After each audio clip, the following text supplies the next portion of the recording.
Academy of social studies में मैं PC Yadav आप सभी मित्रों का हार्दिक अभिनंदन करता हूं। आज एग्ज़ाम पॉइंट में चर्चा प्राक्कलन समिति यानी एस्टीमेट कमेटी की। संसद की स्थायी समितियों में यह सबसे बड़ी समिति है। इस समिति का गठन सिर्फ लोकसभा में किया जाता है। इसमें लोकसभा के कुल 30 सदस्य होते हैं। राज्यसभा के सदस्यों को इसमें शामिल नहीं किया जाता। मित्रों, जो प्राक्कलन समिति होती है, एस्टीमेट कमेटी जो होती है, ये लोक लेखा समिति की तरह कार्य नहीं करती। लोक लेखा समिति में जहाँ लोकसभा और राज्यसभा के मेंबर मिलकर कार्य करते थे, वहीं प्राक्कलन समिति जो होती है, इसमें केवल लोकसभा के सदस्य शामिल होते हैं और ये सदस्य की संख्या होती है 30। इसके सदस्यों का चुनाव लोकसभा अपने सदस्यों में से आनुपातिक प्रतिनिधित्व पद्धति के अनुसार एकल संक्रमणीय मत द्वारा 1 वर्ष के लिए करती है। जैसा लोक लेखा समिति में चयन होता था, वैसे यहाँ भी होता है। सर्वप्रथम इस समिति का गठन तत्कालीन वित्त मंत्री जॉन मथाई की सिफारिश पर वर्ष 1950 में हुआ था। जो प्रथम सरकार बनी भारत में, उसके वित्त मंत्री थे जॉन मथाई। उनकी सिफारिश पर ही यह कमेटी बनाई गई थी।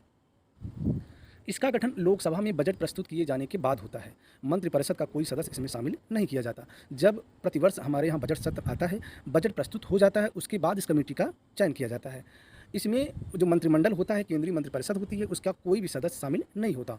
प्रारंभ में इसमें कुल 25 सदस्य होते थे, किंतु 1956 में इसकी सदस्य संख्या बढ़ाकर 30 कर दी गई। ये 1956 तक तो इसमें 25 सदस्य होते थे, लेकिन उसके बाद संख्या बढ़ाकर 30 कर दी गई। इसका प्रमुख कार्य वार्षिक बजट से संबंधित होता है। जब सरकार द्वारा आर्थिक नीतियां बनाकर उसे क्रियान्वित करने के लिए संसद के समक्ष मांग प्रस्तुत किया जाता है, तो सरकार द्वारा प्रस्तावित व्यय पर समीक्षा के लिए इस समिति का गठन किया जाता है।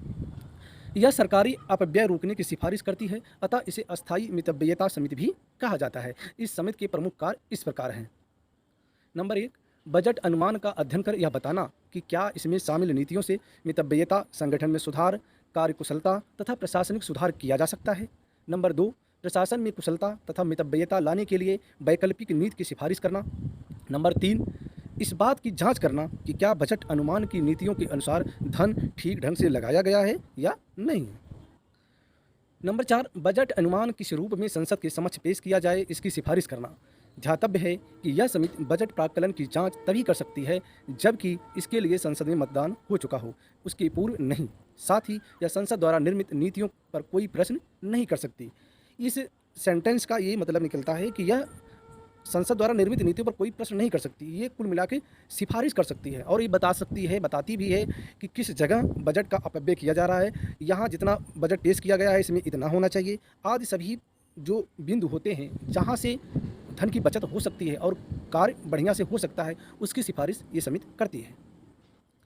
इसकी सिफारिशें परामर्शदायी स्वरूप की होती हैं, अतः यह मंत्रालयों पर बाध्यकारी नहीं होती। ये केवल सिफारिश करती है, परामर्श देती है, और जो परामर्श देती है तो जाहिर सी बात है इसकी बातें या इसकी सिफारिशें बाध्यकारी नहीं हैं, तो यह मंत्रालयों पर बाध्यकारी नहीं है। एग्जाम पॉइंट में एस्टीमेट कमेटी आज चर्चा का बिंदु था। अगली बार कोई और चर्चा का बिंदु के अंतर्गत, एग्जाम पॉइंट के अंतर्गत एक नया टॉपिक लाएंगे। धन्यवाद। जय हिंद। यदि आप अभी हमें YouTube पर सुन रहे हैं और पहली बार चैनल पर विजिट किए हैं तो सब्सक्राइब करते हुए बेल आइकन जरूर दबाएं ताकि आपको नोटिफिकेशन मिलती रहे। यदि आप फेसबुक पर हैं तो पेज को लाइक करें और वीडियो को शेयर करें। Thank you. जय हिंद।